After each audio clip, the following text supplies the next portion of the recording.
There's lots of supplements out there that claim to help various aspects of sports training. Many of them don't live up to their claims. Here's some of the ones that I've found to be the most effective when I was training for endurance swimming events. Try to realize that many of the over-the-counter supplements are extremely underdosed and overpriced. It's important to find the correct dose that was used in a clinical trial, and then the cheapest option is to purchase it as a powder from a bulk supplier, as all capsule supplements are more expensive. Schizandra is known as the 5-flavored berry. It's one of the adaptogens. The concept of adaptogens was originally created in 1947 to describe a substance that can increase the resistance to stress. The term adaptogenesis was later applied in the former Soviet Union to describe remedies thought to increase the resistance of an organism to a biological stress. Most of the studies conducted on adaptogens were performed in the Soviet Union, Korea and China before the 80s. Schizandra is used for preventing early aging and for increasing lifespan, normalizing blood sugar and blood pressure, stimulating the immune system and speeding up the recovery after surgery. It's also been used for treating liver disease like hepatitis and protecting the liver from poisons. In healthy subjects, Schizandra increases endurance and accuracy of movement, mental performance and working capacity, and it generates alterations in the basal levels of nitric oxide and cortisol in blood and saliva, with subsequent effects on the blood cells, vessels and the central nervous system. In another experiment, polo horses were given a single dose of 48 grams of Schizandra berry extract. The treated horses showed a lower increase in heart rate at all moments of the exercise. They also showed a quicker recovery of respiratory frequency at the moments immediately after the race. The performance of the race horses was improved. In the polo horses, the administration of the Schizandra extract led to a significant reduction of the concentration of plasma lactate after the exercise. This also indicates that Schizandra speeds up recovery and not only boosts performance. As this is a berry and a food, doses can be 1 teaspoon taken 3 times per day. Panax ginseng is another adaptogen. It's been used for thousands of years in China. Ginseng is a herb traditionally taken to remedy chronic fatigue, nervous disorders, low sex drive and forgetfulness. In terms of exercise, ginseng has been said to boost energy levels and performance and to speed up the workout recovery. From one study, it can be concluded that the ingestion of 200 milligrams of the Panax ginseng 1 hour before endurance increases lipolysis, it eases the heart rate, reduces plasma lactate concentration and maintains good health. Of all the herbs found, Panax ginseng is one of the most often adulterated and faked. Therefore, purchase only fresh and dried ginseng roots. Rhodiola is a Russian adaptogenic herb. It prevents stress-induced increases in nitric oxide. It results in increased performance and endurance. Adaptogen-induced upregulation of the HSP70 regulates the resistance to stress, and it results in enhanced mental and physical performance and possibly increased lifespan.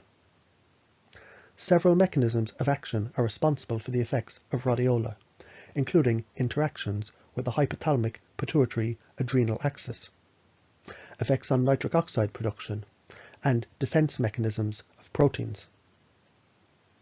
Rhodiola may also influence beta endorphins. This is according to preclinical studies. Standard doses of rhodiola are 400 milligrams per day. Wild rhodiola tends to have more phytochemicals than cultivated, as stress in the wild induces a greater production of secondary metabolites. This holds true for most medicinal plants.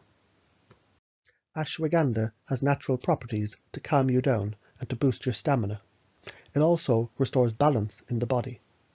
This is why the herb is called rosea in the Ayurvedic tradition, and this translates to a herb that rejuvenates. The medicinal herb appears to help to lower the levels of cortisol, which is a hormone produced by your adrenal glands in response to stress. More specifically, doses up to 5 grams per day for 1 to 3 months have shown to lower cortisol by up to 32%. This can help to boost endurance by neutralizing the stress hormone cortisol, which rises due to overtraining and can lead to exhaustion, sleep problems, and weight gain. In a study in men, 600 milligrams of ashwagandha per day for 8 weeks led to a 1.5 times larger increase in muscle strength and a 1.6 to 2.3 times higher increase in muscle size when compared to a placebo.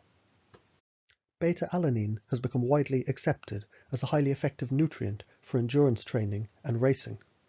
Studies have clearly shown that it's an effective tool to boost endurance training and racing through its improvements on working capacity, VO2 max, and lactate threshold. Beta-alanine works by binding with histidine in both the brain and the muscles. This binding creates carnosine. Using beta-alanine supplements helps to enhance the carnosine levels in the body by up to 80%. By increasing the carnosine levels, we can prevent the acid buildup that contributes to fatigue while training. Doses are up to 5 grams per day. The main side effect from beta-alanine, like niacin, is it causes a temporary but safe itching or flushing sensation when taken at high doses. For this reason, the 5-gram dose should be divided between breakfast, lunch, and dinner. Although there's many forms of creatine available, the most researched and the cheapest form is creatine monohydrate. There's a lot of marketing hype about all the other forms of creatine, but creatine monohydrate is the one used in the reliable studies. Doses range from 5 to 10 grams per day. A higher dose can be taken at the start to help to saturate the muscles more quickly. Creatine has also been shown to help with memory. Creatine is a natural substance and it turns into creatine phosphate in the body.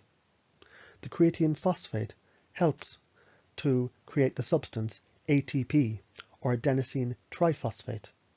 The ATP provides the energy for muscle contractions. Although caffeine is great for an energy boost while training, and it's been shown to reduce your sensation of pain, leading you to be able to train harder, you tend to build a caffeine tolerance rather quickly, and there can be a lot of caffeine-related side effects. Mainly how it can interfere with sleep, which is essential for recovery and muscle growth. For this reason, a low dose of caffeine, no more than 2 days per week, would be advised. Certain supplements like B vitamin complex, coenzyme Q10, PQQ, D-ribose will also benefit. There's many other supplements available that can claim to boost endurance. However, these are the most useful ones that I've achieved the most consistent results with. Try to remember no supplement will boost performance unless you're exercising or training as well. Smart pills don't work unless you study. Diet pills don't work unless you exercise and reduce calories. Muscle pills, like steroids, won't work unless you're training. There's some rare exceptions. However, all these supplements do is they increase the speed at which the normal results would occur naturally. Be sure to check out my video on supplements for the mitochondria, as these also help endurance. And for the more experimental side, check out my video on why people are turning to SARMs. And look for my other upcoming video on endurance training schedule to help to maximize your results. For more information about the herbs or supplements mentioned in this presentation, check out my website.